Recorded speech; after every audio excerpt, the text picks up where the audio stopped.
Welcome to episode 114 of the RXP podcast, a podcast where a group of working professionals talk about the games, movies, shows, books, etc. that they love to enjoy in their free time.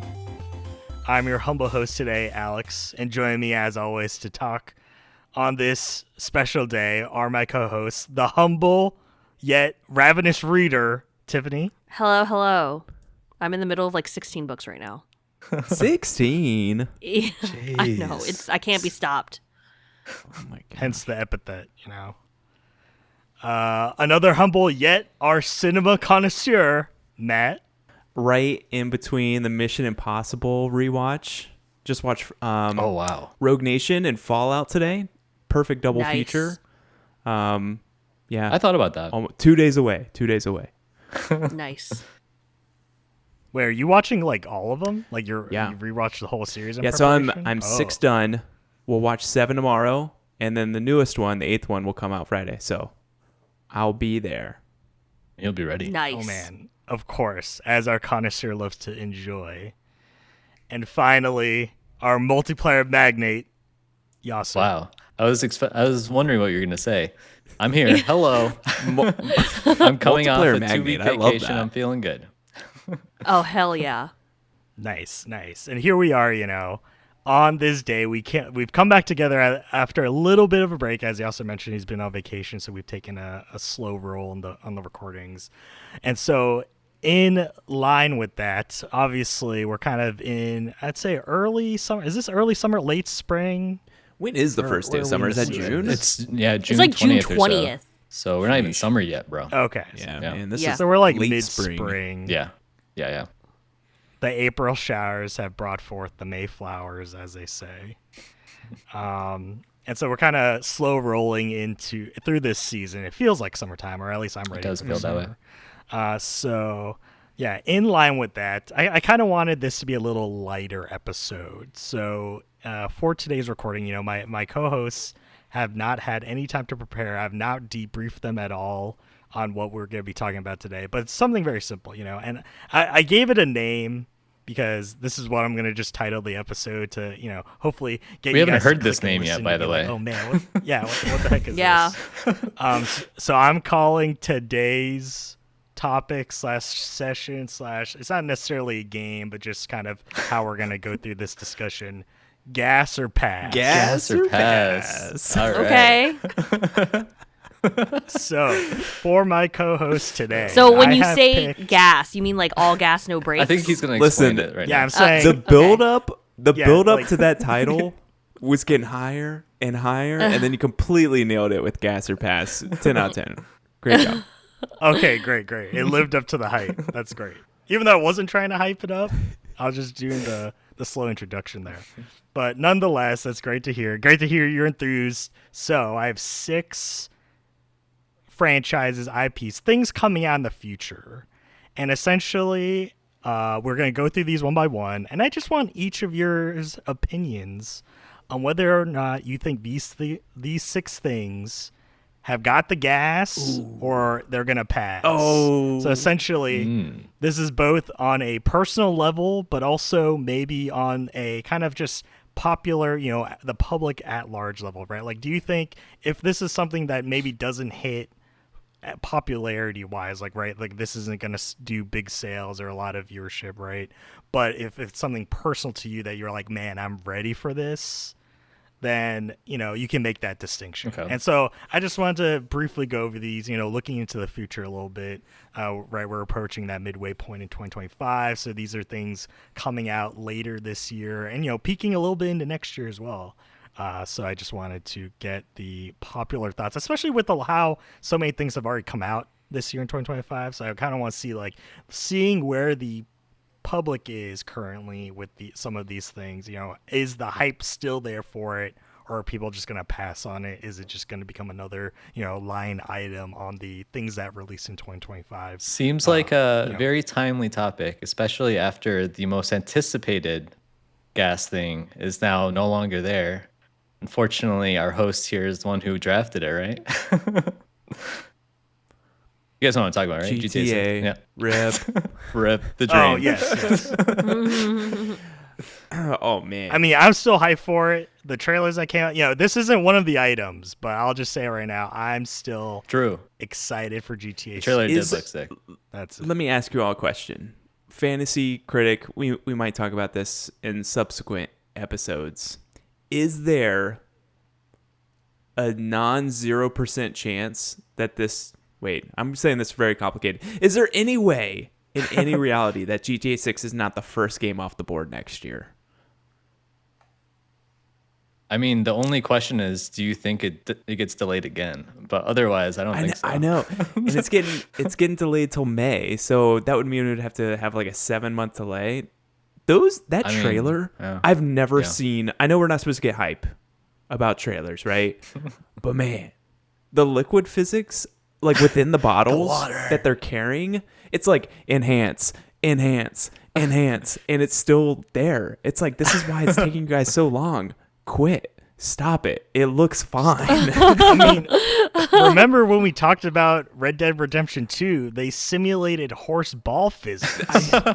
Okay, Listen, I that's don't the recall level that, of but that's crazy. detail Rockstar's. it's because you never finished that game. You know what I mean? Yo, dang. You never got to the You would've point gotten of to that seeing point. the I'll horse finish balls it get before bigger. GTA 6 comes out. All right. Oh, dang. Okay. Oh, you don't believe me? I don't think that story is necessary for GTA 6, but go ahead. I mean, Could be. You never know. Could be. Yeah, you never know. You could get some Easter Oh, eggs in there.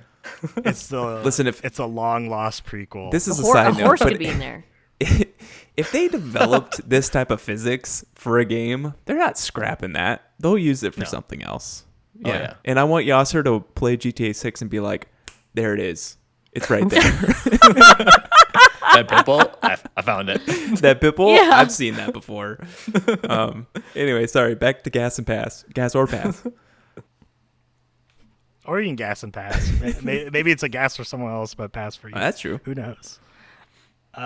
So to kick things off, these first two are Nintendo related, Pass. and we're on the advent. Dang. He Dang. doesn't care. Well, I can't. I fired literally won't be able to immediately. play Obviously- them. I don't have the Switch too. All right, keep going. That's true.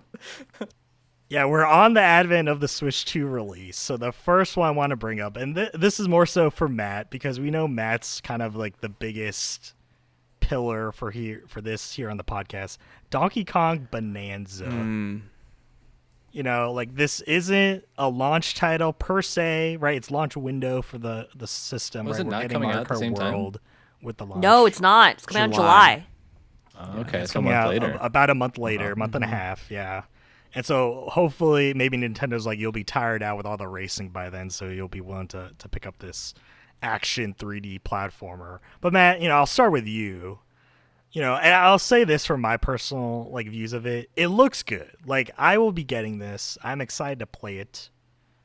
I don't know if the public at large, if this will be a seller for Nintendo, but I know you being a fan, right? Stuff like Tropical Freeze. It's been a long time since we've had a Donkey Kong proper game, right? That isn't a remaster or remake.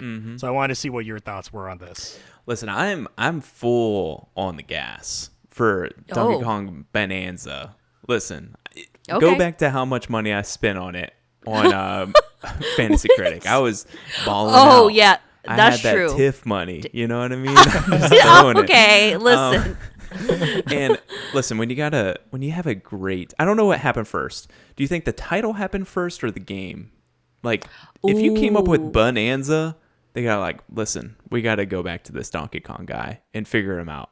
I think this is, regardless of what sales are going to do, one, anybody who gets a Switch 2 on launch, you're going to be buying this. Like, it is the new hotness. I feel like it's going to be first party. If you get a Switch 2 on launch, you're going to be chomping at the bit to play something new. I do think that there's going to be a pretty high install rate based upon the first initial batch of Switch 2s. That's my thought. I think it'll do really well from a commercial standpoint. Now, if it didn't, I don't think they care. I think that they are going to go full on the gas on Donkey Kong. I think they redesigned him for a reason. Having Seth Rogen play Donkey Kong in the movie, there is going to be a Donkey Kong movie after this. Super Mario World is going to be the next one. They're probably going to spin that out. to have Seth Rogen have his own movie with Donkey Kong. I think this is going to be like one of those like MCU universe with Super Mario, and they're going to be, at the end of the day, we're going to be all Bananza'd out. But for right now, I feel like this is going to be really, really fun. I think I don't know what this game is going to be like. I don't know if it's going to like, you know, kind of wear on me after a while. Like if you just smash up the environment, like is that going to be fun for 20 hours? Maybe not. Maybe. But yeah. I think it's going to be great. I think I'm very excited for this. And I think Nintendo, they want to go back to like Donkey Kong, Mario, all their kind of like core pillars of the past. I think they're going to be all about it. So I feel like regardless of what it does, this is going to be kind of like the new standard for them, my opinion. Wow. Okay. I feel like I'm gonna like hit the pedal every once in a while with this one. I don't play. Okay, Alex cruise confirmed with controlling me. right now? Yeah, cruise controlling. She's gonna feathering. Oh, gotcha. Alex said he's gonna buy a physical version of the game. Okay. In that instance, That's right. I will not be buying the game. You'll just I get will it from him be- after. Yeah, I'll just play it after he's done with it. Maybe me watching him play it might convince me that I'm like, wait, I kind of really want to play it. But right now, I feel like I'm just tapping at the pedal. It does look really good. Now, Mario Odyssey, I didn't think I'd like it. I loved that game. I loved Mario Odyssey. Like, that shocked me. So maybe 3D platformers are more for me. I do play more 3D platformers and enjoy those more. So honestly, that really could be it.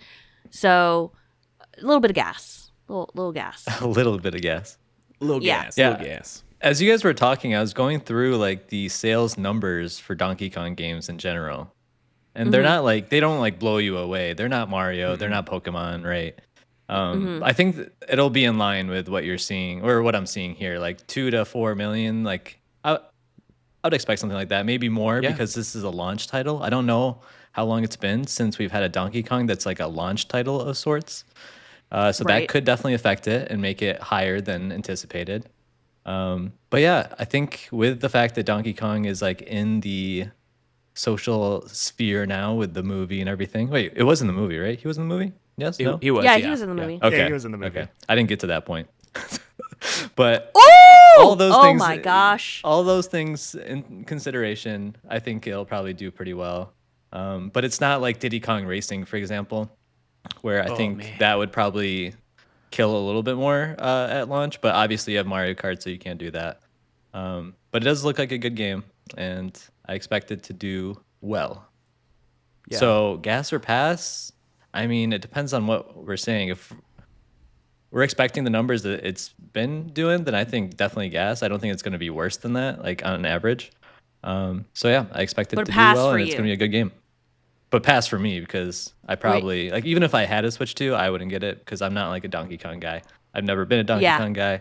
I don't think I've ever played a Donkey Kong game more than like 20 minutes at like a cousin's house or something. Yeah. All right. Moving on, like I said, sticking with Wait, Nintendo. we don't get to hear your Hopefully- assessment? Hello?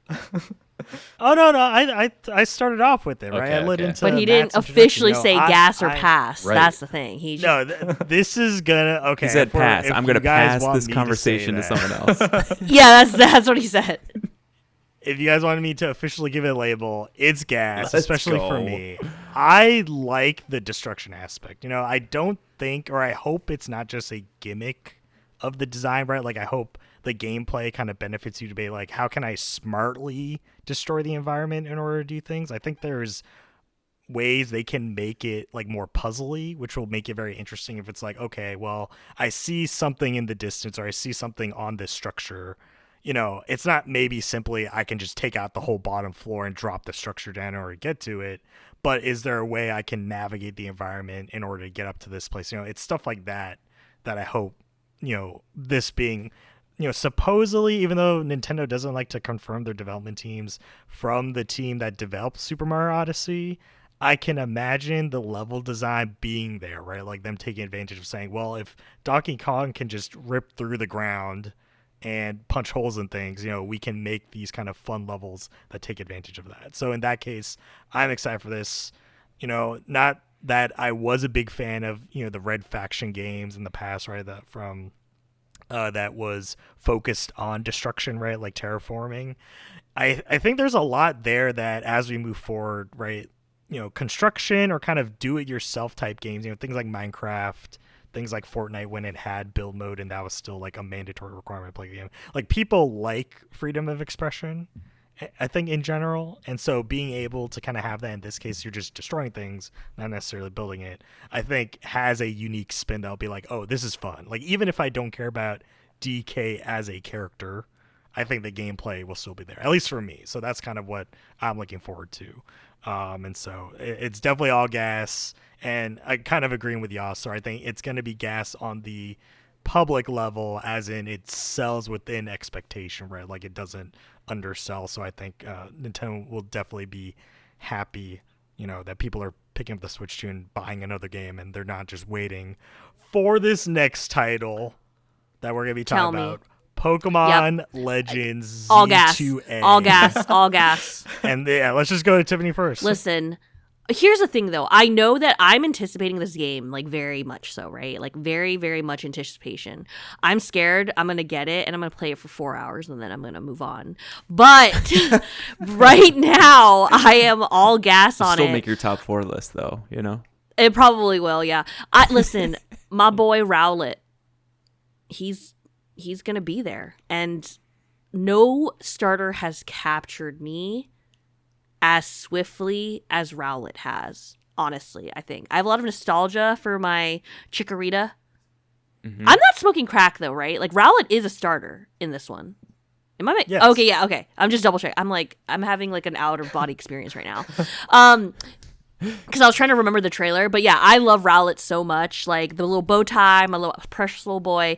When he evolves, I'm like devastated. But I'm really excited for this game. I loved Legends Arceus. It's coming out in November. I've already planned to take a whole week off for Thanksgiving. More than a week actually. I've already planned to take like 9 days off around Thanksgiving. So I imagine it typically comes out the weekend before Thanksgiving, and I just cannot wait to be a freaking gremlin in the same sweatshirt for 4 days in a row, just waking up and immediately the same one she's wearing right and now. and playing the game and then going back to sleep and then waking up and playing the game and going back to sleep. I have fond memories of X and Y, literally Pokemon X, which game is based off of, Lumio City. I spent my winter break playing that game for 6 days in a row and not going outside. I literally, that was my life for 6 times 24 hours, just that game. So I think that's actually going to hit a lot of feels for me. So I'm really excited. I think it's going to do well with the public because there's no other quote unquote mainline Pokemon game coming out. And It's last year, game. all we got. It's gonna do well. Sell.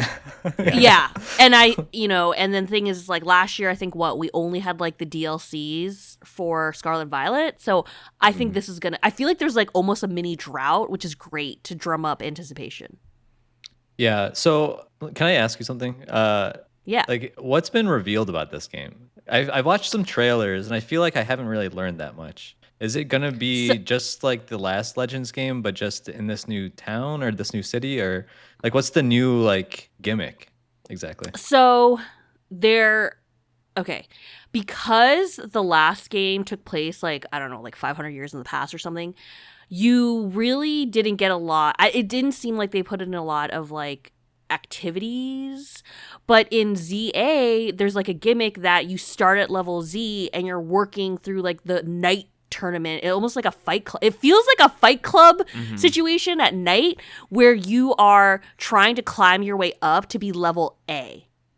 And that's new from Arceus, because Arceus felt more like this is the start of what Pokemon was. We created these balls that capture these the Stone Age wild Stone Age kind of thing.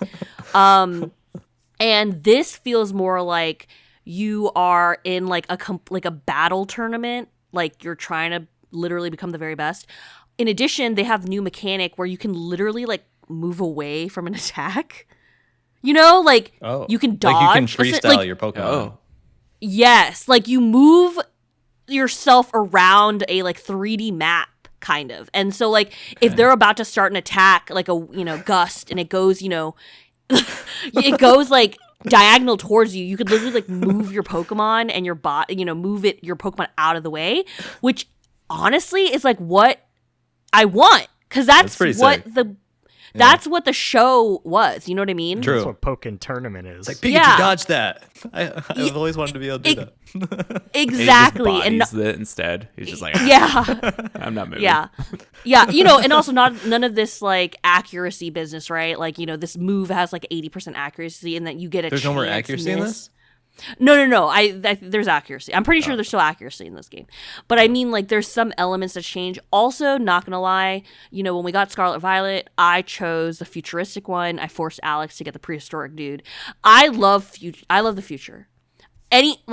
I'm moving towards the future. I'm always moving towards the future. Everyone asks me, Tiffany, how have you not watched this movie that came out in 1980? I'm sorry, I wasn't alive then, so I don't care. I'm moving towards the future. Give me the new. You know what I mean? Like, give me technology.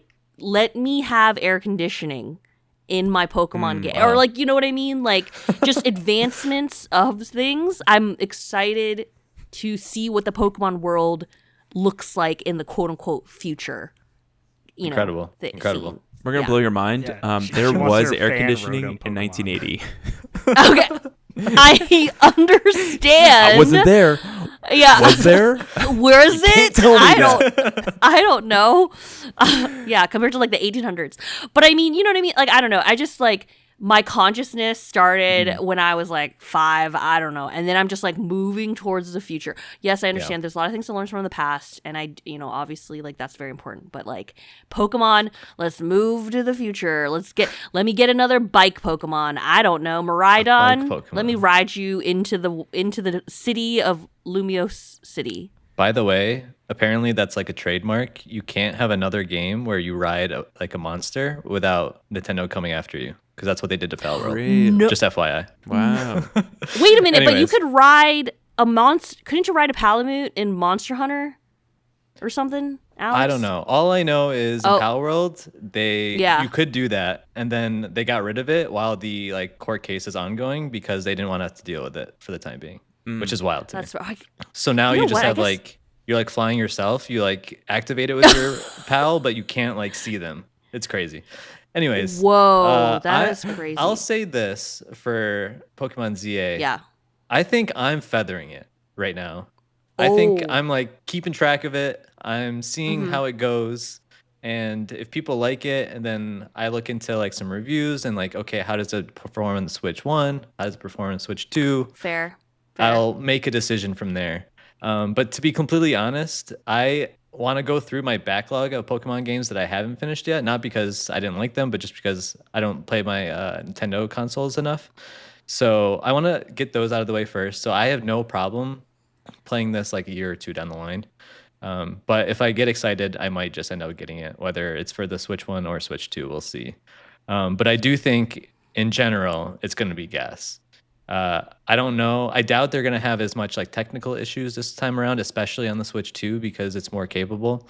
So I expect this to do very well, just like every other Pokemon game. Fingers Is this crossed. coming on Switch 1? Yeah, Yes. both one It and is. 2. Okay. Yes. It's just it'll be if you enhanced.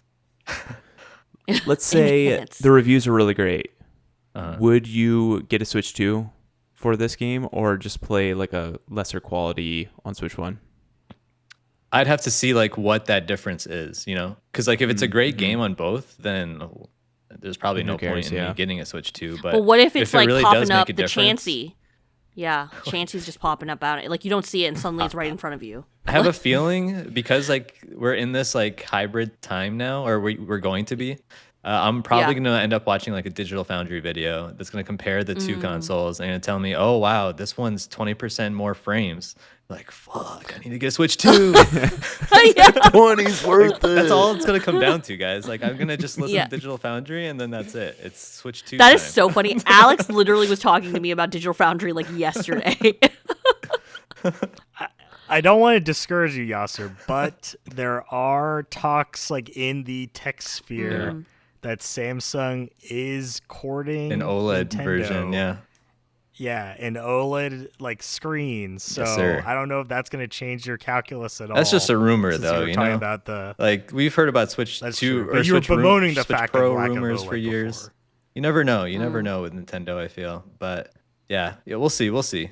I do want to wait for an OLED, but at the same time, some of the things that I'm hearing about the Switch 2 as like a proper console, as far as like what it can do on your own TV. Like I have an OLED at home. Like, will it play well on that? If so, maybe I'll consider it as not a portable, but Yeah. as a home console. We'll see. We'll see. Mm-hmm. What do you think Now, about Pokemon Map? Oh, sorry. I'm so excited to hear Matt's. No, but I was just gonna say I'm anticipating Matt's like opinion right now. So Foaming at the Yeah. mouth. I'm more on the Oster side of things. I'm more feathering Oh, the okay. gas. That's fine.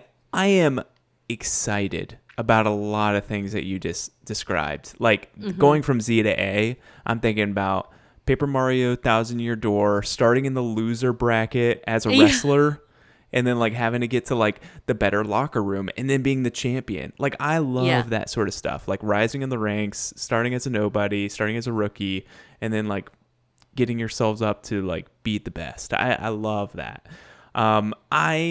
Like no one ever was. Like no one ever was, and that song that's from something, must right? be playing on repeat, or I will pass so hard. Yeah. But I'm very skeptical at this point.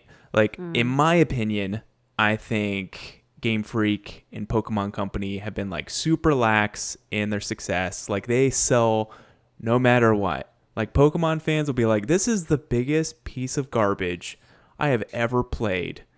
And I will buy the DLC. Like they're the worst people in the world. Yeah. Like they're like, I will pay as much money as I can. And when you have that, it's like I feel like there's less incentive for them to really change.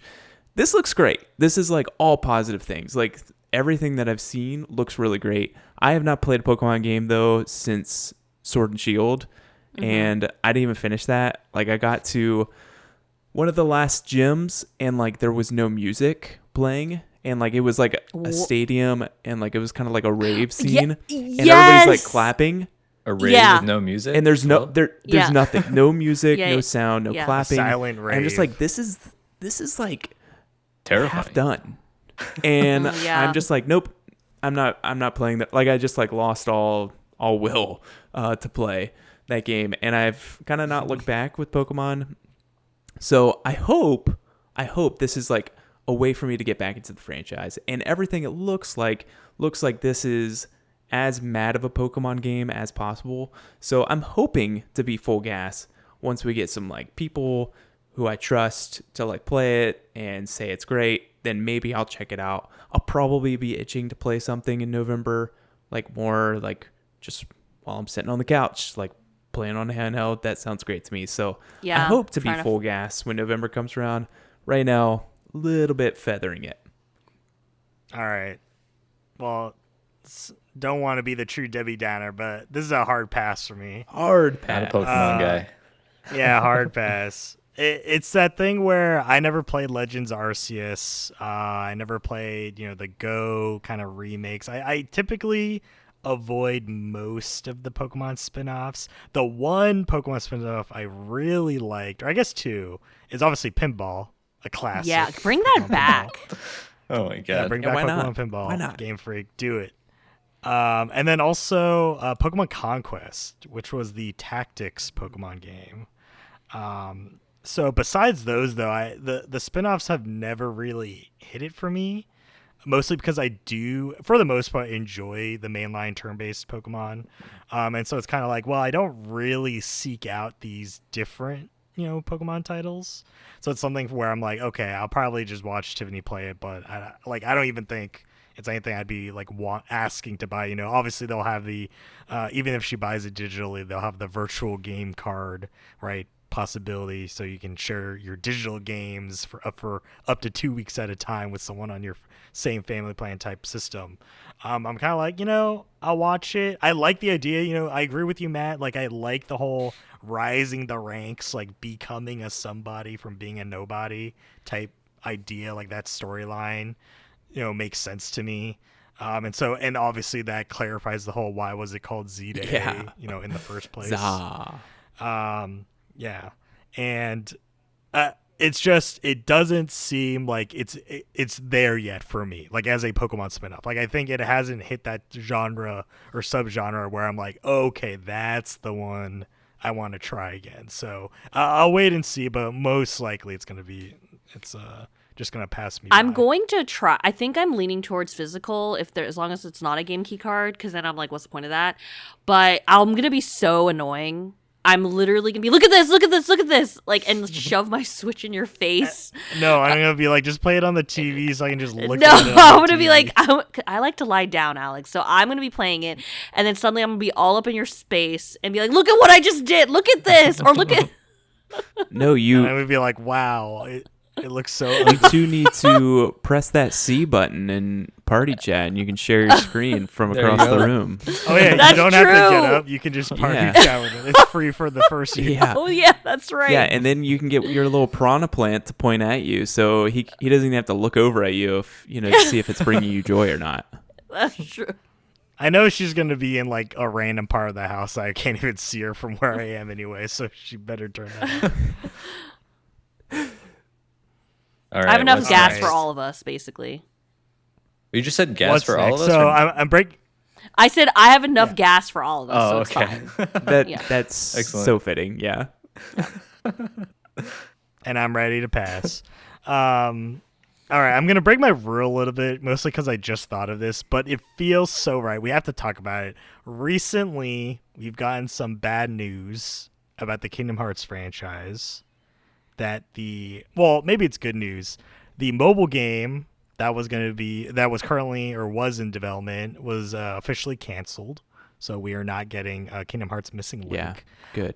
But in light of that announcement, they did grace us with new screenshots of Kingdom Hearts 4. And so we are very far away my God. probably from this. Like, I don't expect this within 2026. It'd be great. I'm not drafting this, Matt, so go ahead if you want to draft How many it. grandkids do you think I'll play this with? I know, Matt. I literally was like, am I going to be 40 when this game comes out? Like, is that? This is like another GTA thing. It's like you've gone too far. Like Yeah. it doesn't need to look this good. Like I'll Wait, play a does it couple look really good? polygons. It looks so Yeah, good. It's it Unreal looks so 5. good. It looks so of good. course. It's It like looks unreal. listen, I don't need to see Shut up, 4K Tiffany. of like Donald not healing me. You know what I mean? That's true. Yeah. Come on. I could do 720. Yeah. Relax. Yeah. Oh, man. But yeah, Kingdom Hearts 4, who knows when this is coming out? Probably 2027. That's the vibe it feels like, especially with how those screenshots were looking. But I'd be remiss not to bring it up to talk about this, mostly because for me, I think more than ever, and I would say this, Kingdom Hearts feels like actually a very niche franchise. It is. Yeah. Right? Like, this isn't something that is really publicly out there. People that are Square Enix fans, people that are Disney fans, like, they're aware of it, but it doesn't really get out there. Like, obviously sometimes Donald and Goofy show up in their Kingdom Hearts outfits at the Disney parks, but you'll never see Sora because, he's not official there, even though technically he is a Disney character. I think the copyright is in their possession. So I'm like, okay, well, is this the Kingdom Hearts? Is Kingdom Hearts 4 finally the one that's going to break out into the mainstream? Does it have the gas to do that? And I'm going to say yes. I'm making the call Whoa. now. Kingdom Hearts 4 will be the breakout Kingdom Hearts, mostly because we are finally going beyond like Disney proper. Like, we are pushing the boundaries into Disney owned IP, which I think is going to be what really makes it for this Such series, as? right? Because obviously this was such as Star Wars. Oh. And when you think about like the story of Star Wars, right? Like, obviously light side, dark side, like that in and of itself just leads into a Kingdom Hearts story, right? Like, that is a quintessential, are you fighting the darkness within yourself? Are you running around with a Keyblade shaped lightsaber? Like, that plays itself. It makes itself. You hear that and you're like, yes, I want when that game comes out for Disneyland, Disney World, to when I go to the Star Wars section to be able to make a custom lightsaber that's shaped like a Keyblade. Oh my gosh. You better make it happen, No, Disney. that's too much. And I don't care if I have to pay double for it. I'll do it. Because that's the only way I'll pay for it is if I make a Keyblade lightsaber. But in any case, I think breaking out into the bigger IP that Disney owns is really going to make a difference because obviously, you know, and not to say it's going to happen because we don't really have confirmation. There's basically confirmation for Star Wars. Do we get Marvel in this? Are we gonna see superheroes? Like, is that a thing, right? Because obviously, good versus evil, quintessential comic book story. And so I think we can break through the boundaries that have been kind of holding Kingdom Hearts back, right? Because obviously a lot of people saw it as, is it just another Japanese RPG with some Disney characters in it? Yeah, you know, there's been those complaints. But I think 4 is the one where they can really nail it with the IP. And I think the stories are there to really not just make it so, you know, we're visiting these Disney-owned worlds, but more so progressing, right, the Kingdom Hearts lore as a whole while giving you these interesting backdrops to explore. And so I'm excited, right? Matt mentioned Unreal 5. This is going to look amazing. Hopefully it runs solidly. And yeah, I'm ready for this to be the next big thing. Could you imagine if one of the planets is literally nowhere, and like we just go in there and we meet we play with Rocket and Groot? Like, come on, like sweet. Rocket and Groot in a freaking dead Eternal's head. That screams joy. Yeah. To me. Like he's like running around Tokyo in these screenshots, or like I guess that's what we assume. Like from, I guess the initial hype trailer from like 3 or 4 years ago, and it looks similar. Some of these screenshots look similar to that. I can see this totally be like a New York Avengers as well. Like they're obviously showing that they can be in real world and it not look too weird. So I could see just like a classic Avengers tale. I'm full gas on this, like full gas. I am so happy they stopped that little stupid mobile game. Like no one cares. All right. I don't need another thing to play. Okay. I don't need another YouTube video of like, hey, I didn't play this. What story beats did I miss? Like that's 3 hours they just gave me back. Thank you so much. I think this is so exciting. Like Kingdom Hearts 4. I think this is, you know, how they talk about power vacuums. You like crush one dictator and another dictator comes up. It's that same thing for hype trains. We might get Hollow Knight this year, and this is going to be the new Hollow Knight. It's going to be like Kingdom Hearts, guys, Kingdom Hearts news, and we're going to have like Sora in a clown mask every freaking direct, everything. Like this is, we're thinking it's 2027. It could easily be 2030. Like that's the thing with this, which no, sucks. Don't do that to me, Matt. Don't do that but to me. I think they're right. Like, how many more Kingdom Hearts games are we going to get? And I don't know what the answer to that is. I think they're going to want to hit it. And having like as mainstream of these properties, I think they're going to, you know, want to hit the ball out of the park. I think the game is going to play beautifully. I think every Kingdom Hearts game since the first game on has gotten better in like how crisp it is, how crisp the combat is, how difficult the games are. They've kind of like increasingly fine-tuned their craft in a way that's really, really awesome. So I expect Kingdom Hearts 4 to be great from that respect. Yeah, I'm more gas than pass on this than anything else. I'm replaying and platinuming every Kingdom Hearts game until Kingdom Hearts 4 gets out, and I finished Kingdom Hearts 2, so like I might get there eventually. I've got like I guess 4 or 5 more games left. So so much time. Yeah, this game when it comes out, this will be my personality. Don't forget about the rhythm game. And I hope I'm not like too old. I hope it comes out in the next 5 years. I don't know. 5 years. Yeah. All right, go ahead. My Tiffany. gas tank is full. No, just I'm gas, all gas. All I gas. plan to take at least 2 days off for when Kingdom Hearts. Okay, you 4 are planning comes out. way too far ahead right now. I'm planning to take I 2 gotta- days off. No, at least 2. But this is a way for us to tell how gas she is. She might be gas on all these things, but she was going It's to take only a 2 whole days. week for Pokemon. That's true. She's like a third of the gas for Kingdom Hearts 4. Yeah. Yeah. Yeah. Okay. I think I agree with Alex that this probably would be the one that like breaks the public gas barrier. Where I think it probably will sell like hotcakes when it does come out, Yeah. especially if it looks really good as far as like visually.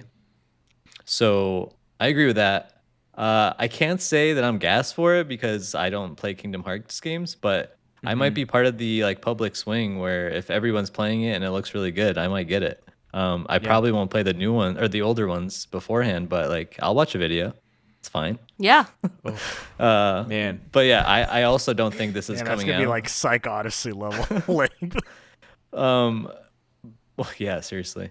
But considering we're only getting these screenshots and these screenshots show us nothing, I don't think that we're getting it very, very soon. No. Yeah.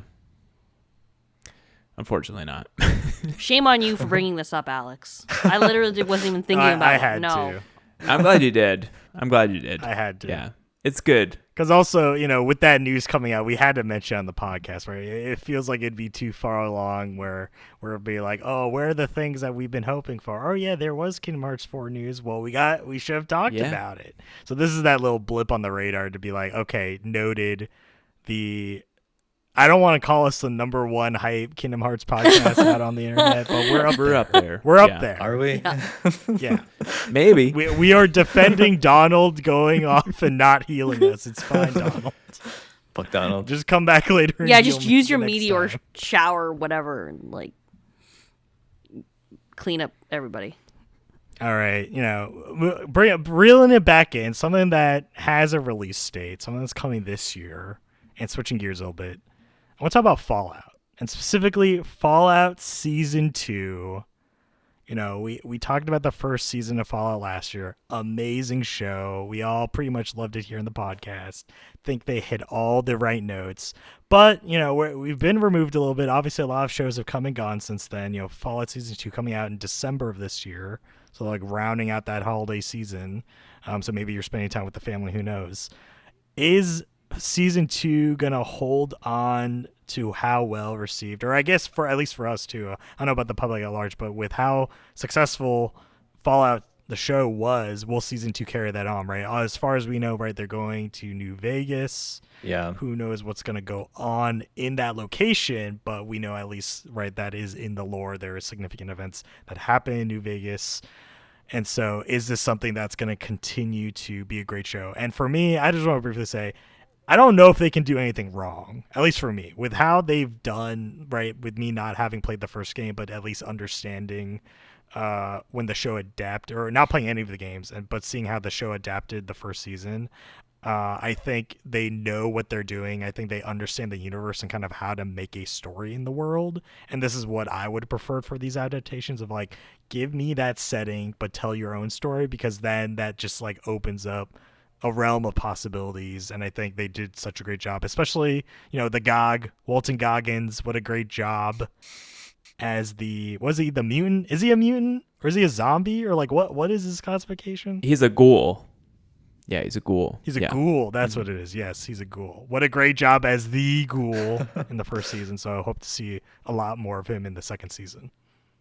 I I'm really enjoyed gassed. the. Oh dang! Everyone wanted to talk about this. All right, you go. That's on me. I should have directed someone. All right, Yasser, you go first. All right, Your turn. I will say that I am with you on pretty much everything that you said, but I also did not realize that this was coming out this year. You said at the end of the year, like December. Is that right? Yeah, I think in December. Okay. Yeah. So I'm definitely looking forward to it now that I know. But also, I do feel like that's a weird time to release, considering like everyone's kind of like traveling for the holidays, getting ready for Christmas. It seems like odd timing, but at the same time, I think in general, especially for fans of the series, they're gonna be pretty hyped for it and pretty gassed for it because Fallout New Vegas is like one of the games for Fallout fans. And so if it's definitely going there, which it seems like it is from the final scenes that we saw, I think we're going to be very hyped for it. And I guess if there's nothing else going on, might as well be December, where people can just watch it while they're traveling and visiting family and stuff like that. So uh, I'm I'm gassed, but like not like fully on the pedal. It's just like I'm ready for it because I could use another good show for sure. But I think fans will be even more gassed than I am. Yep. Gas here. Nothing more to say. I'm full gas. I'm definitely the biggest Fallout fan of the four of us. And my favorite Fallout game is Fallout New Vegas. Like the Okay. Obsidian, changed the game a little bit, and like their interpretation of Fallout and kind of like the aftermath of what happened when bombs dropped, and kind of developing Vegas as this new frontier, and the people that are basically own these big casinos that are almost like mob bosses, and kind of like the underbelly of the criminal world becoming the new like supreme overlords of this area is just really, really fun. And like with that Area 51 being nearby, like there's a lot of cool things that they could play with. And the best part about Fallout is it's such a companion piece to the games. Like it adds so much depth to where these people were before the bombs dropped and how that plays with where they're at now. And so I'm stoked. I think they've definitely earned my trust as a Fallout fan. So I don't care when you're coming. I actually didn't know it was coming out in December either. So it's kind of weird, but I'll take it. I'm ready. Nice. All right. Next show that we're going to talk about.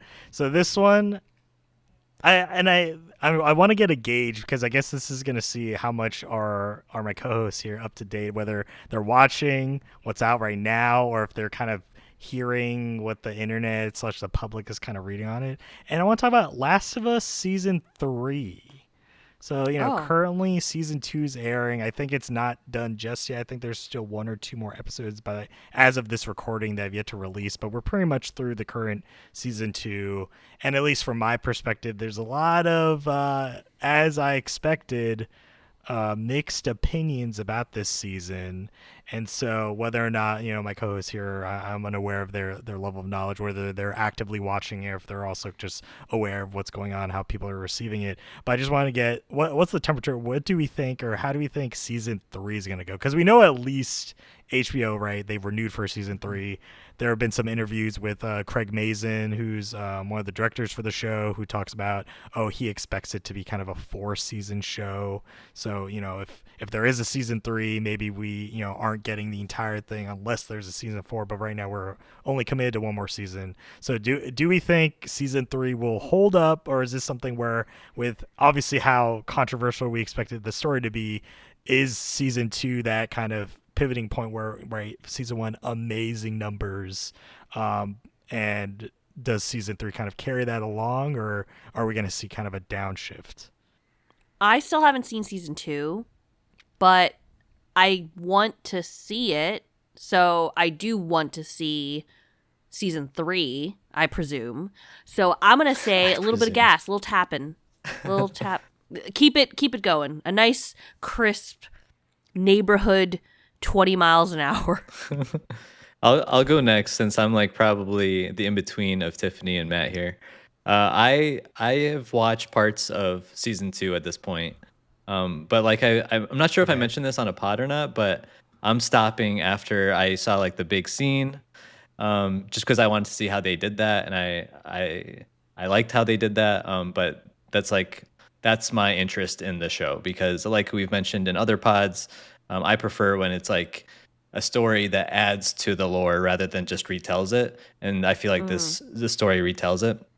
I do think it'll likely be gas for the population as a whole, or society, or whatever you want to call it. I think it'll do well enough where it's going to get to the point where they get to finish the show.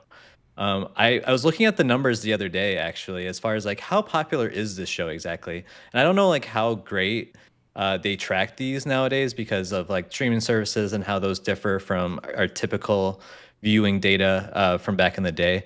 But it's not like it was like being watched like Breaking Bad or Game of Thrones. It was pretty like tempered in comparison to those two shows. So I think there's enough support where they'll get to finish their story. I just don't think it's like the next Game of Thrones or anything where everyone's going to be trying to watch it. And I do think it's going to lose some of its lasting audience because of the fact, or because of what happened in season 2 and some of the things that occur with the plot. I don't want to give too much away because I don't know how much Tiffany has seen and how much our viewers have seen, but there's a lot of controversial things, like you said. So I think it will start to taper off a little bit because you even start to lose some of the star power. That might be a spoiler. But regardless, I think overall it'll do well enough, and I probably will end up watching parts of it as well. Where at this point I'm at the point for me personally where I want to watch specific episodes where Neil Druckmann gets to direct, because that to me is interesting. I like to see like how he kind of makes the shift from a game director to a show director. So he doesn't get to direct too many episodes, especially in season 2. I think he only has one so far, which is the one that just released. So I'll probably watch that later this week. But the more he's involved, the more I feel like I would be interested in watching episodes for the show. Yeah, it's pretty interesting. I don't know what the numbers look like between season 1 and season 2. I feel like from talking to people at work, talking to people not at work, just like in social outings and things like that, when season 1 happened, there was many people that were like, hey, have you seen this new HBO show? And no, they had no idea it was a video game. They didn't care. Like, it was a good story. I'm not hearing as many of those things now, and I don't know if that's just like happenstance. Maybe I'm not running into the same people that are watching those things. I will say, like, we have gotten through kind of some of the controversial points. We have not continued as, like, we're a little bit behind, maybe 2 or 3 episodes behind. Oh, okay. And I think a lot of that is I actually had to spoil some of season 2 and probably season 3. What? Not Wait, everything. Yeah. Because it was very much I don't know if I want to watch this ever again. Okay, and it was like you had to have that discussion. So it was like, well, if I don't convince her now, she'll never see any of it. And so kind of like what the story kind of leads to. And it's kind of gotten us back onto the horse. But I wonder how many people are like that, where it's like, nope, don't like that. Like, and just move on, because they don't, when you're in a game, like, gamers are a little bit more invested in these types of things, and we want to fill this out. And once some of those controversial points happened, there was still momentum in the game to make you want to keep playing and see everything out.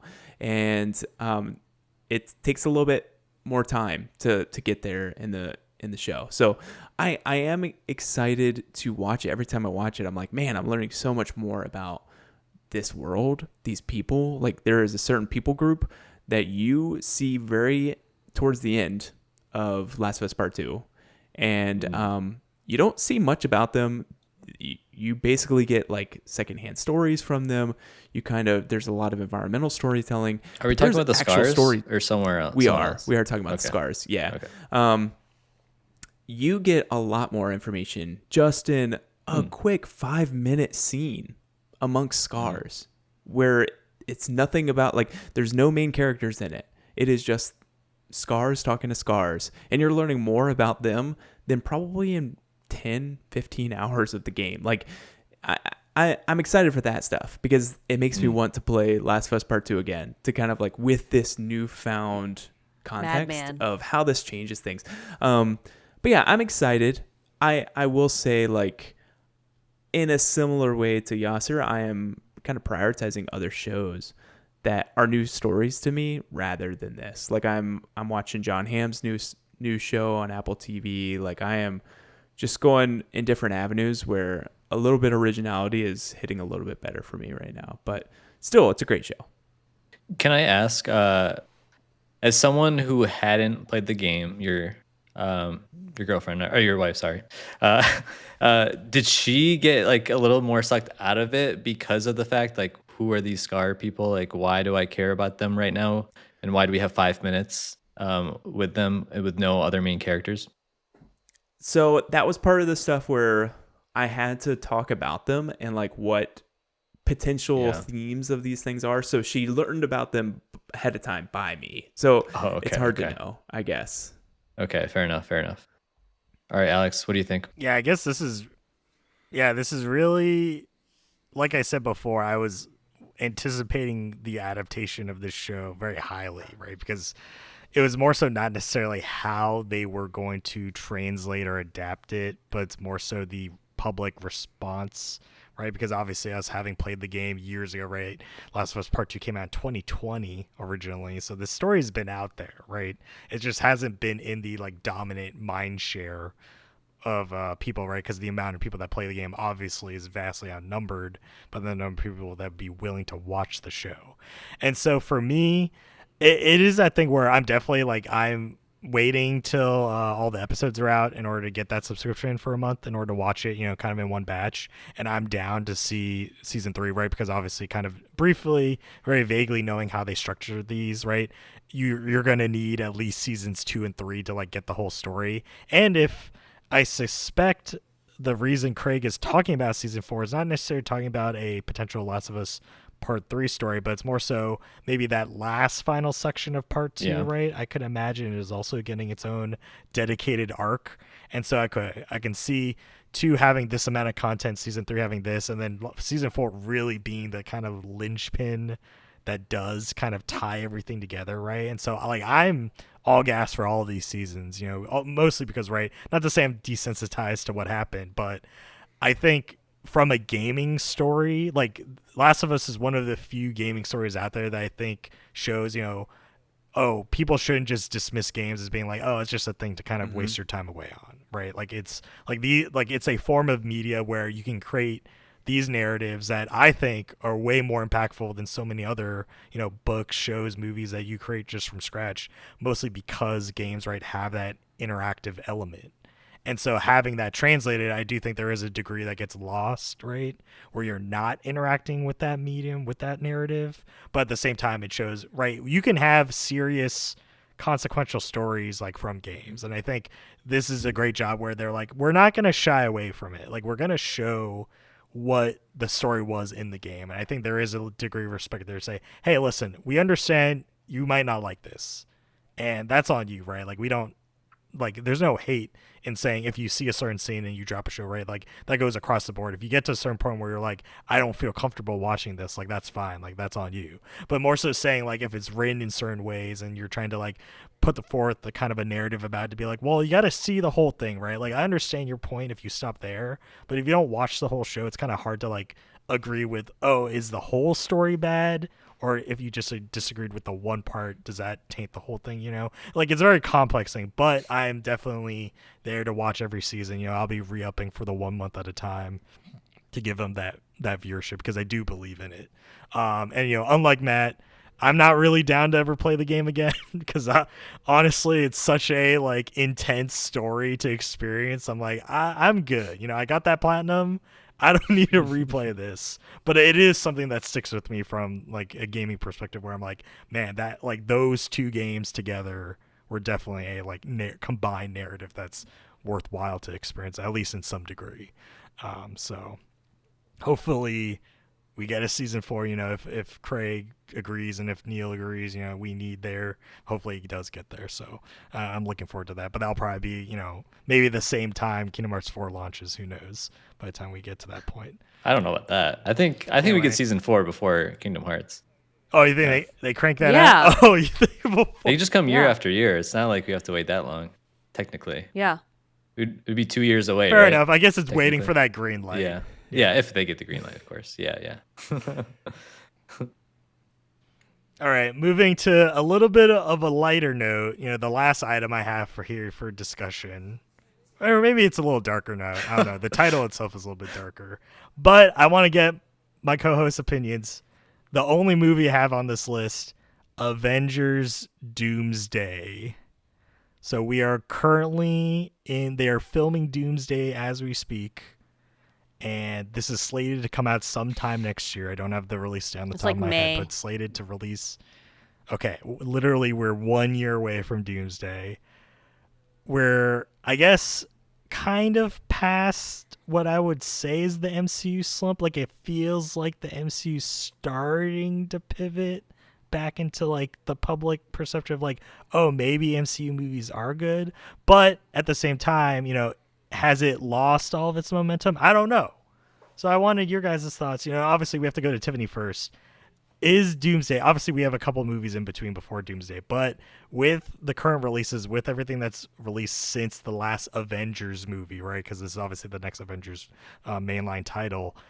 Is there gas? Yes. Like, is the public coming around to Doomsday? Listen, after Thunderbolts, the internet was like, oh, we back, baby. Like, that was like a lot of the consensus of the internet. And we saw Thunderbolts. I regret not watching it immediately, like the first weekend. That's like a personal regret of mine, but we rectified it, watched it, loved it, adored it. I really enjoyed Thunderbolts a lot. I think that Doomsday has a lot of gas. I'm hoping that the screenwriter, I have to remind myself about the screenwriter who they're getting to write the screenplay for this one.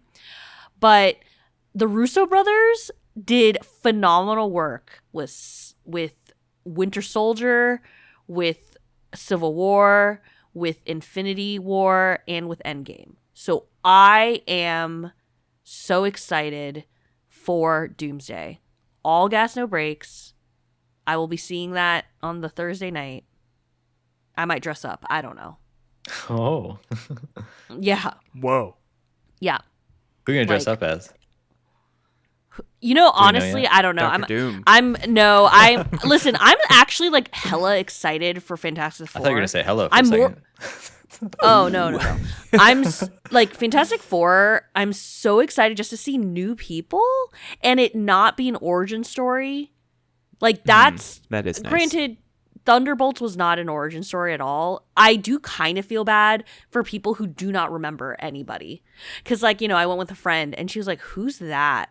And I'm like, she was the bad guy in Black Widow. And she was like, oh, God. I mean, like, and that movie came out in 2020. Oh, God. You know what I mean? Like, she just was like, I don't remember that person at all. And so, there were, like, some vagueness to it. But overall, like, I mean, Florence Pugh, she stole the show on that one for me. But in general, like, they're getting, like, so many great actors back in, and I really do feel like the Russo brothers are a little bit more collaborative, and like I think they would say if literally Chris Hemsworth was like, I don't think Thor would do that, or if Simu Liu is like, he what's it, Sean wouldn't do that, he did. Like, I feel like it's very collaborative, and like these people have been cast in all these movies now and they really love their characters, so they're going to try to put their best foot forward, and I'm banking on the writing to be fire. I will be devastated if this movie is not good. Like, I will send a strongly worded letter to the P.O. box of the Russo brothers and just, they're not writing I don't it. know. But this is the first time they're directing since Endgame. Endgame. So, yeah. Yeah. It's McFeely. Is that who you meant to say? McFeely. Okay. Yeah. Well, McFeely and McFly. Oh, okay. They both wrote in.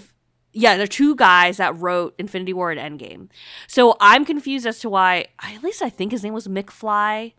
It would be kind of weird if they're both Mix, I guess. But they did it together. Oh, that's Back to the So Future. I'm very confused as to why McFeely is doing it solo dolo. But listen, if he might have been the stronger powerhouse in there, I'm fine with that.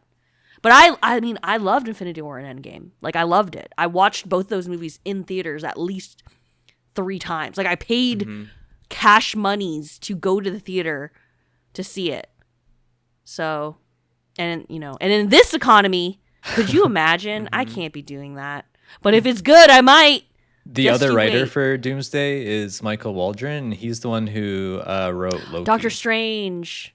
Oh, and Doctor Strange Multiverse. Too? Yeah, that was kind of rough, though. A little bit. But I mean, was it because of the writing, or was it because of other stuff? Because I heard it's other stuff. I didn't watch the movie yet, so. But it was Raimi directing. People were like so excited for Raimi to direct Multiverse. You know what? Loki was fire. So if Waldron and McFeely are doing it, there could be some magic made here. Okay, Yeah. some mystic arts, if you will. I like.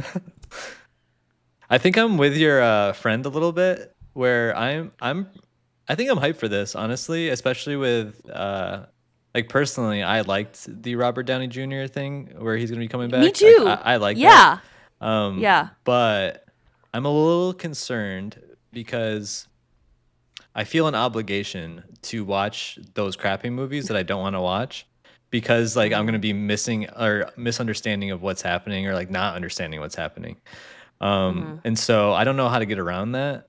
But I do want to watch like Thunderbolts or New Avengers, whatever you want to call it. I do want to watch that, but I do wonder if I'm gonna feel like your friend a few times, where it's like, I don't know who this person is, but cool scene. I like it. It was funny, but like I don't know what's going on. Yeah. But maybe we'll start with well, that, and maybe I'll watch Captain America too, because I can at least maybe swallow that. But the other movies, I don't know if I'm gonna like go all the way back in and just like watch them all. That's probably not gonna happen. Dang. We're gonna have to Yeah. debrief after this. I want to know I which need movies you to you're give me missing. like a list of like the top 5 that I need to watch before Doomsday, and then maybe I can like reconsider others as well. Okay, you know Like, what? I'd be How down about for this? Doctor Strange, even though like people seem to hate it, but like I like Doctor Strange movies in general, so I don't know. Yeah, I'll watch Doomsday and I'll immediately text you at like 11 p.m. my time. I feel like I'm gonna need to know What before it- you watch it. But after I watch, I'll know which movies you need to have seen. I suppose Or is that that's too true. is that too No, spoilery? no, Are I don't you think gonna so. be That could work. That Okay. could work. Yeah, there you go. Oh god, this is like meta 4-game multiversal understanding. So All right, Matt. the MCU. Oh God, Let's this talk. guy. I'm definitely on a downer with my relationship with the MCU. I think they are still on a huge Yeah, slump, Matt's passing out in the theater. in my opinion. I think popular opinion is definitely on the lower end. They're still making billions of dollars. Like each, if they release more than what they do now, they could be easily be making billions of dollars. They're making millions of dollars right now. I am not as excited for Doomsday. I'll be completely honest. I'm like more of a pass on Doomsday. I could care less about Doomsday. I think I was not a huge fan of RDJ. Like I am definitely the same problem I have with the MCU is the same problem that I have with Pokemon. Just because it's worked for you in the past and just because you had success in the past, you shouldn't be going straight back to the well. Like in my mind, there's just like a lot of fallacies with that logic. And like the Russo brothers, ever since they stopped Endgame, and like Winter Soldier is my favorite MCU film. Endgame is right up there too. But like the Russo brothers and McFeely released The Electric State this year, and that like supposedly was a bunch of hot garbage and was a bunch of like It millions of was. dollars just in development. watched it, And I Alex? didn't. No. Oh, I watched it. I didn't even watch it because I can vouch for how much He told me not to watch it. Like he was like, Netflix "Don't watch this." is all about like how many members watch this, and like that's how they base their decisions. And so I chose not to watch it because I was like, I don't want to be a number for you. Take a stand. Because, Yeah. because like I am just so tired of like just weak minded people thinking, hey, this is how we get a view and this is what we do. And honestly, like I've just not been impressed with the Russo brothers just in general, with McFeely as their writer. Like, nah, that's not the move. I am excited to watch Thunderbolts, but like I am waiting until the 28th, which is when Captain America comes out to Disney Plus. Like I still have not even seen Captain America that came out in February. Like it's releasing on digital on the 28th. So I'm like waiting until then before being able to watch Thunderbolts. Like I am very far behind. And I'm okay with that. The one movie That's a good call. I will see when it comes out is Fantastic Four. Like that is where the gas is, because I want that. Like that looks like magic. That looks like the MCU that I remember, and I'm in love with all the actors that they've cast for it. I love the feel of it. I think it's simplified, and I don't need just this matchup of all these like people of yesteryear. I don't care. The last time you were in a movie was 6 years ago. Like get over it. You know, like that is just like Can I make playing two with your comments real quick, nostalgia. or like a comment and a question? Yeah, go ahead. Okay, so the comment is, I also agree with you about Fantastic Four. It looks good, but also I'm like sick of seeing Pedro Pascal and everything nowadays. So that Yes, like a I little bit completely rubs me the agree with wrong you. way, but otherwise I'm for it. The question I have is for that movie and for um Deadpool and Wolverine, are like those connected at all, or are those two movies like completely separate and they're not related to Doomsday at all? Wait, what do you mean? Deadpool and Wolverine connected to what? Both that Deadpool movie and Fantastic Four, are they related to the wider MCU or no? Fantastic Four is the implication Deadpool Wolverine is Okay. there's implications think- that they are related. I think Fantastic Four is like directly Yes. integrated. Yeah. Like that'll probably be necessary. Yes.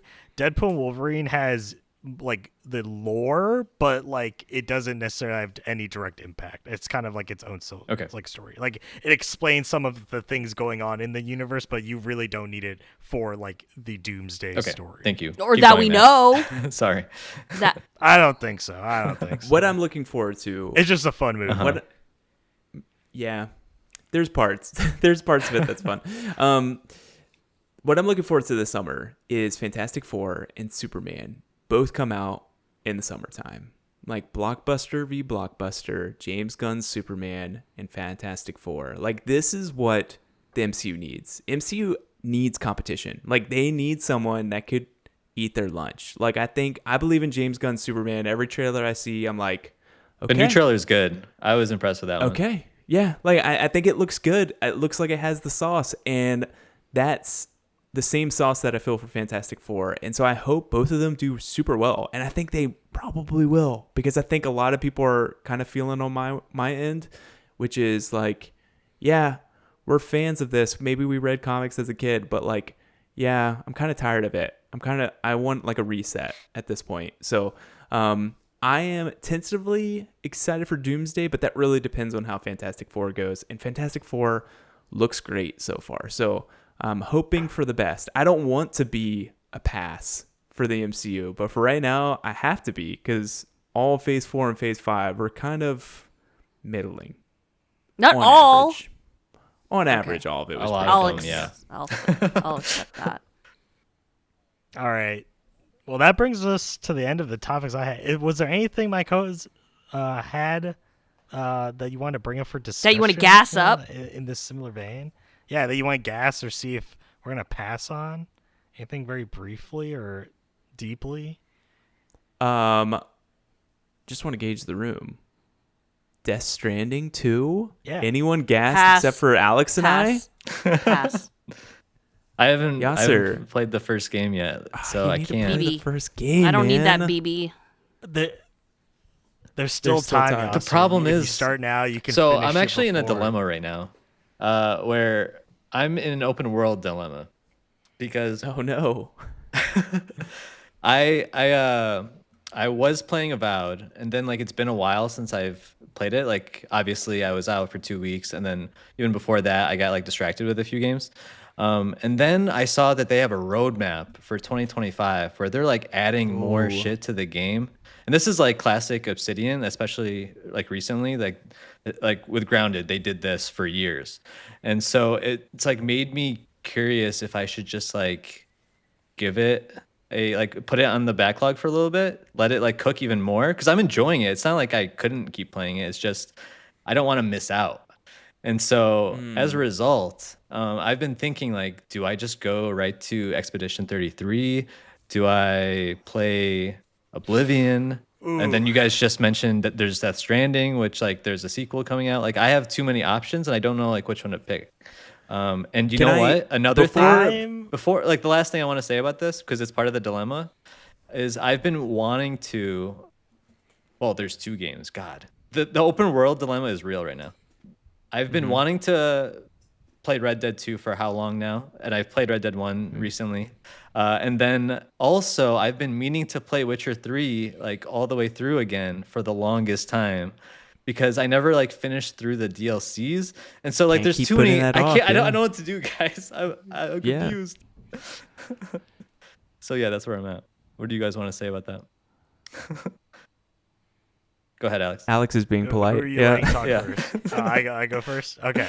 I would say I'm more of a fan of get through Avowed, like you started it, like you're Yeah, on it's that true. journey. Because like for me, I found myself when and it is, I guess it's not necessarily just for open world RPGs, but just games in general. Like unless if it's a game that's more, I don't know, like mission focused or maybe like instance focused. Like I feel like if you're on a narrative journey, like at least for me, like I've always felt more satisfied when I've kind of like rolled that through and like kind of not necessarily obviously like in a short time span, but like in kind of one continual play, like over a month, right? Not like over a year or so. Mostly because I feel like not necessarily that story strands kind of get lost or forgotten or kind of the impact of things or less, but I'm like, oh, it feels good to kind of like get through this whole journey in kind of one like session per se and then reaching the end. Like I do understand kind of the, I guess the hesitance, right? If you're saying that there will be updating with extra content, I feel like that extra content is probably something you could like go back to, like if you wanted to, like, Maybe. oh, it's not something you can like pick up after the fact. Well, the last thing that 'Cause they that would be released my is only also other going to be a new advocate game for it. plus. So I could technically use that to like explore all the different new abilities that they're adding and the new subclasses. But am I actually going to do that, or am I going to play the next game? You know what I'm saying? I feel like What is if the I make that timeline? decision, which like I don't disagree with it necessarily, but if I make that decision, I don't think I'm gonna waste time playing the new game plus again because I want to play so many other games. You know what I mean? So it's either I wait and then get to experience it whole, or I just play it now and I don't worry about it. Which I might do that because I do like what you're saying, and I feel like I've played a decent amount of it too, like 12 hours or so, where I wouldn't restart no matter what. So it might just make the most sense to kind of play through my playthrough. What do you think, Matt? Yeah, I think that's probably the best route. Like, I think for some of that's on your list, like some of the, older games that you're thinking about replaying, there's always time. Like, especially like The only one the is beginning Witcher of each 3, yeah, year. for replaying. Yeah. Yeah. Or like Red Dead 2, like I some of never these like older I never games. really played that, but yeah. Sure. Yeah, There- but there's like always those, time. Yeah. There's yeah, nothing like there's on the always times horizon. for that. That's true. That's Yeah. true. So I would definitely Witcher curve 4, that. though, yeah. Oblivion is kind of like the new hotness, right? Like it's a new fresh coat Well, of I paint. think Oblivion's like Those- in the same aspect of Avowed too, where like it's gonna cook even more, and it's gonna be better if I wait too. Well, that's what I'm saying is for those that have played Avowed, like I've not played Avowed at all, but those that are playing Avowed and Oblivion at the same time, Yeah. I think Oblivion doesn't have the same sheen as someone like me who's not played like a new Bethesda kind of fantasy RPG, and like the combat supposedly is like way different for the worse because it's an older combat system, and so I don't know if that's going to be as satisfying. It might push you right back to going to Avowed. Yeah, that's fair. I will say, there's no issue with mainlining a game and like seeing it through. The game that you mentioned that is really special to me and Alex is Claire Obscure Expedition 33. Worst name in the list, but it's still like one of the best games this year. Yeah. Confirm Matt hates Yeah. French. And if you guys want to hear more about that, Alex actually dropped in a couple-minute review on YouTube. Go check it out. It's really good. But yeah, that's a really fun game. And it's a really good palate cleanser after kind of an open world because it's more of an open zone. So it might be one of those things after you finish Avowed, it might be perfect to go right into Claire Obscure. Exactly. Yep. So that was the plan going in, is it was going to be Avowed, then Claire Obscure, and then I can think about, okay, what's next? Is it going to be Death Stranding? It could be at that point. I think that would make the most sense. And that also would give me some time where Death Stranding too, if it has some patches that we need to wait for, like I'll have some time. Because I keep There'll be a learning director's cut. all over again that it doesn't really help you to play single player games on release. I know why people do it and I get it. Like I love that there's the hype for it early on, but like you get so much content afterwards. Like Baldur's Gate 3, for example, just it got so many huge updates since it first released that I'm glad that I waited till now to be playing this with a bunch of friends, because we wouldn't even had a lot of the subclasses that we've been using if we had played it unreleased.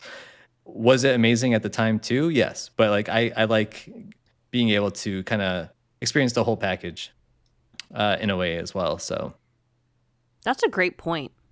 I didn't even we think might about we that. might have an episode about that. Yeah.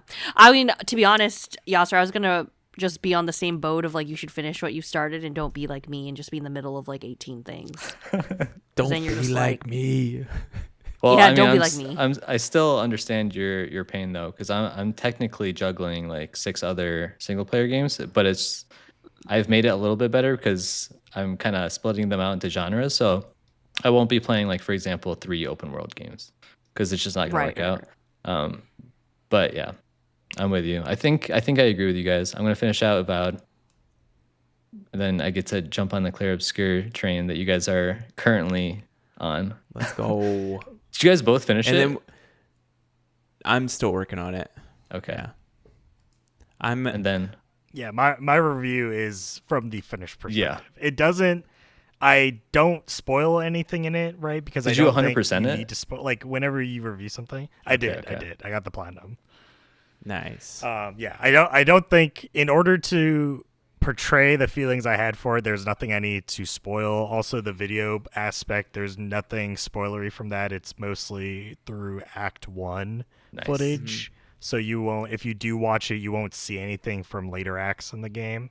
And so yeah, it was definitely designed as I just wanted to talk about it from the perspective of, hey, turn-based RPGs kind of get a bad rap, especially in 2025. And I think this is definitely one of those games that proves, it's a genre that deserves to stick around, right? Like I don't think, as much as people complain, oh, the combat's slow or I don't like how it plays or whatever, I think Clair Obscur is a good example of saying, hey, this is a genre that can be improved upon, but still maintain its identity and be a fantastic, and is it experience. unique? Especially if for the people that are like, Is it unique in the sense that this is like a Western version of that kind of game, right? Like you expect JRPGs to I have think this it type of gameplay, does but this is help. like it's a France game or it's a French game that has like its own kind of identity. Do you feel that way?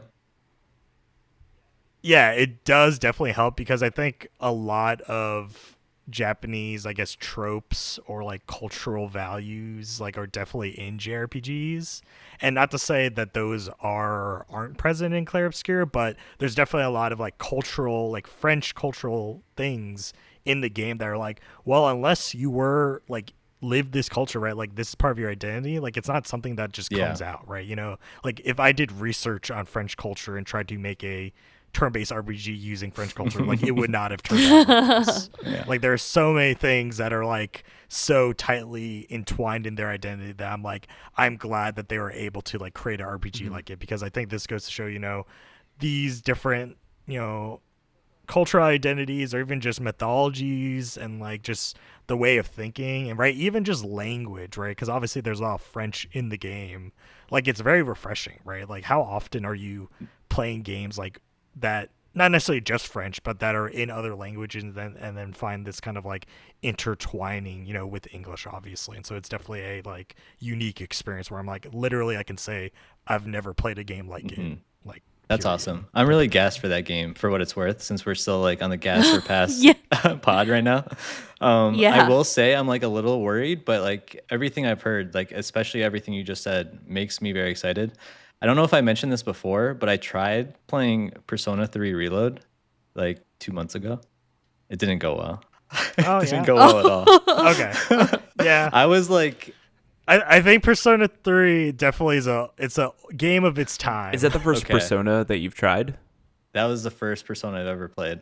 I just wanted to like try it because I had access to Yeah. it. Everyone loved it. Like, well, why not? And it felt like it took forever for anything to happen, and I couldn't get into it. I finally got through like what felt like the tutorial, which was like it felt like 2-3 hours. And even beyond that, I was like, I'm still not feeling it, so I just dropped it. So basically, all this to say is like I want to try more turn-based RPGs.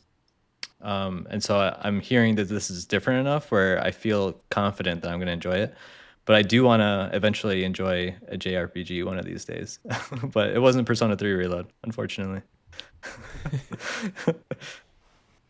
To roll back a little bit, going back to what started this conversation, Matt, Death Stranding 2, Death Stranding is also getting a movie adaptation. Yeah.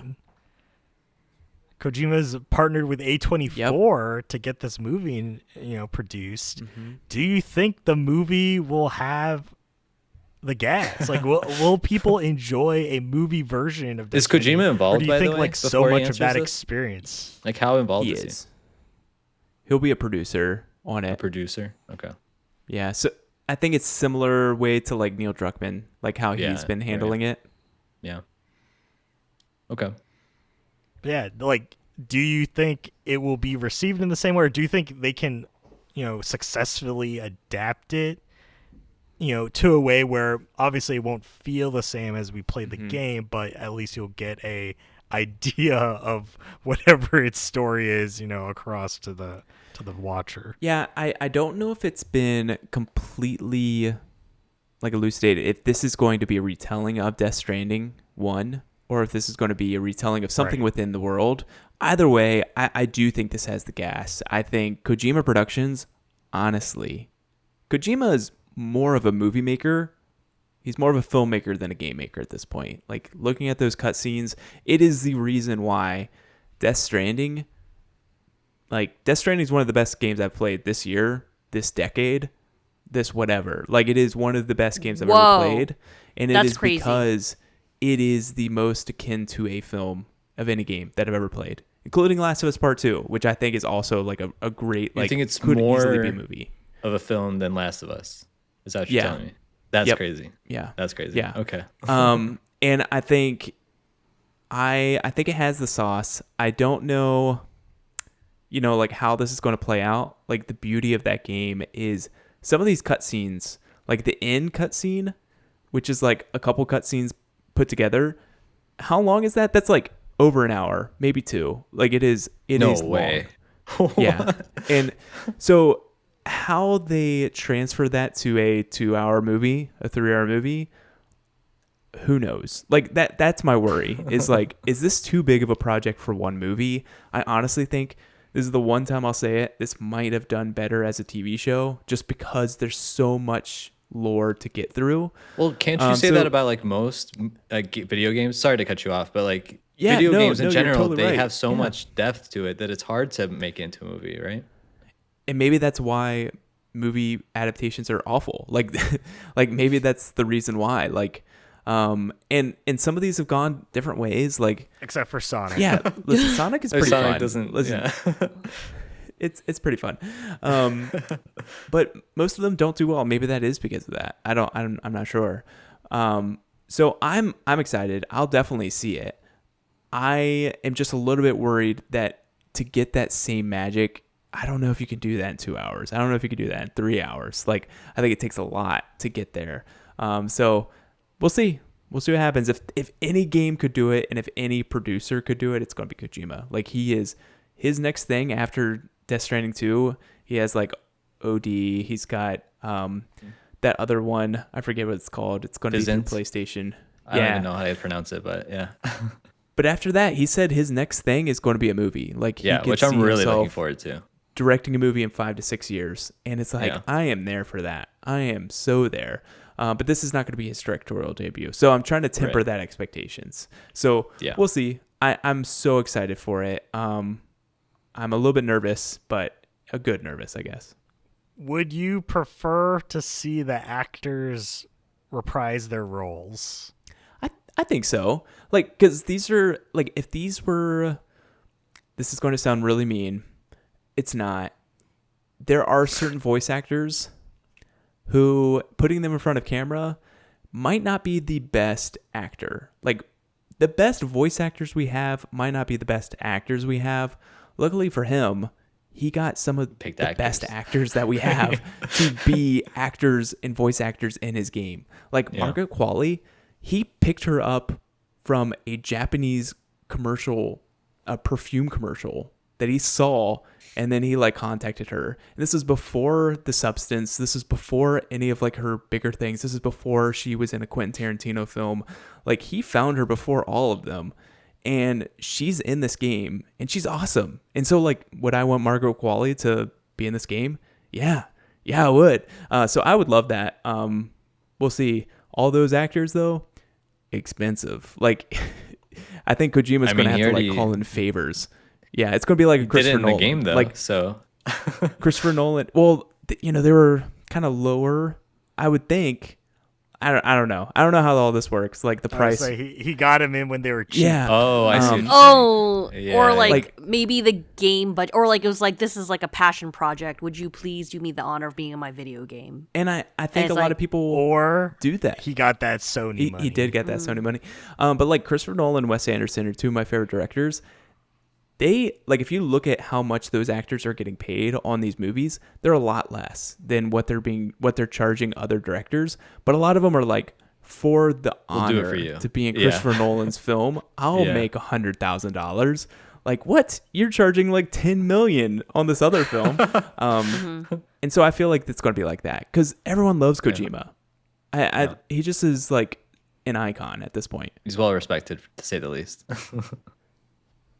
I mean, I don't want to put any like downer on the actors, but I'm like, has Norman Reedus like grown in popularity since? Like, has he actually gone up in price? Has Lea Seydoux actually gone up in price? Yeah, In this economy, probably.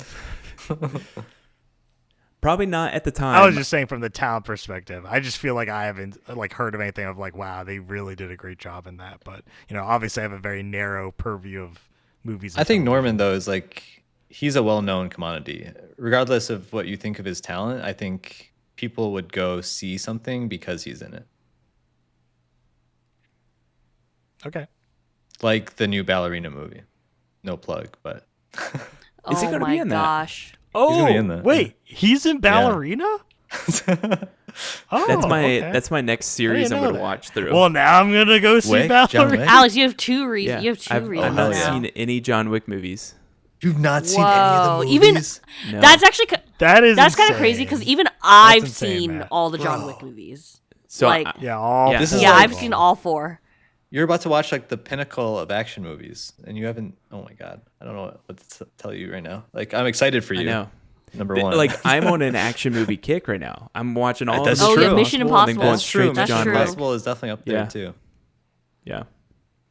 I don't know if you'll go see Ballerina in theaters, but at least you can watch chapters. Listen, 1 I'm through 4 going to and watch have them a good time. all in a row and then be there in theaters. That's going to be what's going to happen. Whoa. Yeah. Oh, June 6th. That's a big commitment. Yeah. Yeah, Matt. June 6th. Oh shoot, a I gotta go. Matt, you're gonna be playing Mario Kart World.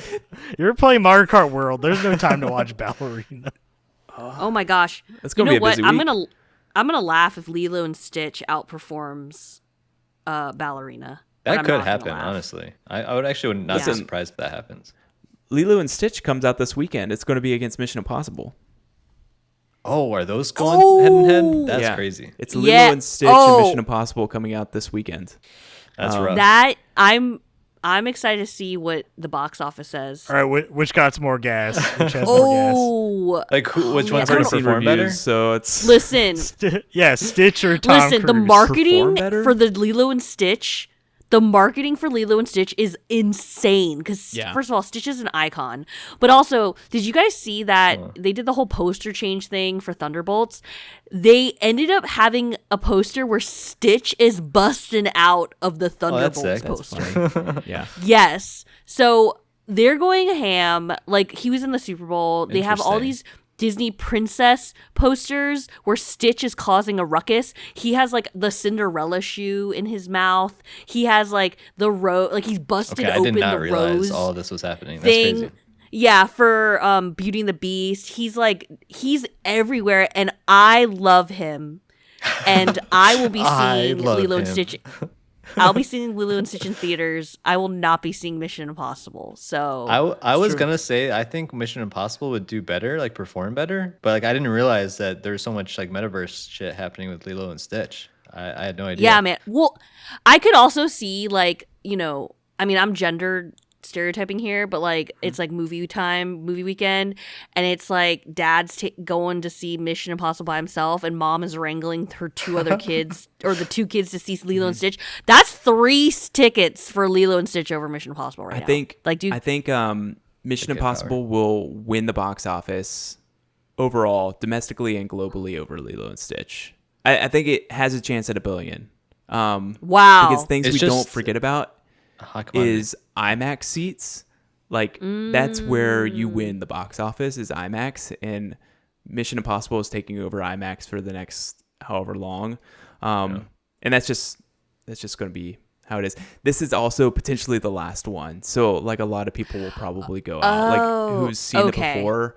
Yeah, that's fair. But I also think Lilo and Stitch potentially might be the best, like, animated, whatever you want to call it, movie of the year. Like I think it could also easily outperform what we think.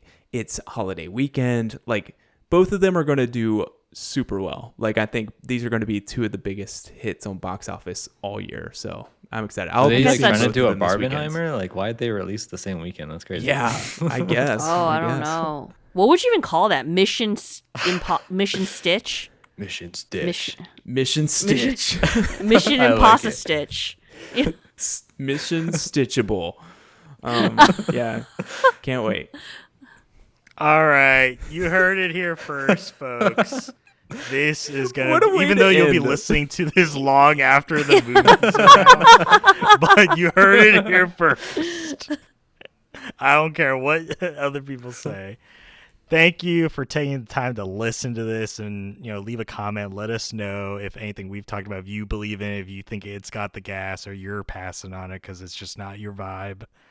Please subscribe for more content. We post episodes semi-regularly. You'll get a mainline episode here and there. You get some pure reviews here and there. Check out my solo review. I like to call it +1 XP of Clair Obscur, as was mentioned previously on this episode. Really enjoyed that game. I think it's definitely a game for a wide audience. So even if you're not into turn-based RPGs, it could still be a game for you. Thank you to Grandmaster Doug for the tunes, and until next time, take care.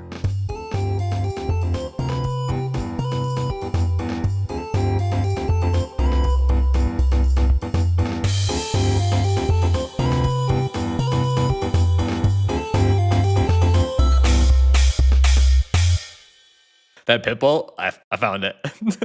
I have enough gas for all of us, basically.